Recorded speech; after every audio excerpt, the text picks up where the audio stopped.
મિત્રો આજ અમદાવાદમાં એક મહિલા સ્કૂટી લઈને જતી હતી, પોલીસે રોકી, પોલીસને પૂછપરછ કરવાનો રોકવાનો એમનો અધિકાર છે।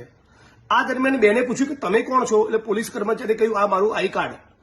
પોલીસ કર્મચારીનું આઈ કાર્ડ બેનના હાથમાંથી પડી ગયું તો બેનની સાથે કેવું બદતમીજી ભર્યું વર્તન કર્યું અને બેનને કેવી મારી છે, બધા તમે વિડીયો જોઈ શકો છો।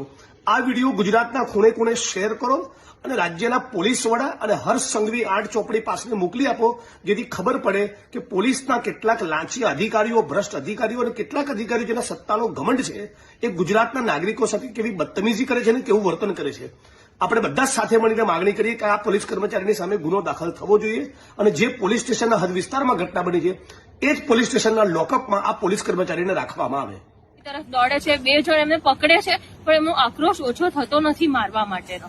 અને પછી અમે લોકો 112માં ફોન કર્યો તો પોલીસ આવે ત્યાં સુધી એમને ક્લિયર અમને કહી દીધું હતું કે પોલીસ સ્ટેશન મારા વિરુદ્ધ ફરિયાદ કોઈ લખશે નહીં, કોઈ પીએસઆઈ વીઆઈ એટલું નહીં કે મારા વિરુદ્ધ ફરિયાદ લખી શકે, પોલીસ વિરુદ્ધ ફરિયાદ ક્યારેય ના લખે। તો મેં કીધું ના પોલીસ છે તો એ જસ્ટિસ અપાવશે એવું કહીને તો બી અમે ફોન કર્યો પોલીસને।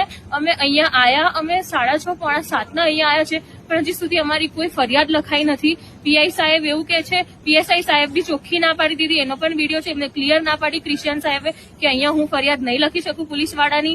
અહીંયા પીઆઈ મેડમે મને એકલી બોલાવીને બી ખખડાઈ કે પોલીસ દિવસ રાત મહેનત કરતી હોય છે, તમે સમાધાન કરી લો। એમને બહુ જ ખખડાયું કે દિવસમાં એમને તમારા જેવા કેટલા લોકો મળે, ક્યારેક આવું થઈ જાય, આવું ચોખ્ખું એ બેને જોરથી લડીને પણ મને ખખડાયું। અને પછી અમે અત્યારે હારીને અહીંયા બહાર ઉભા છીએ કે અમે પોલીસ અમારી મદદ કરે।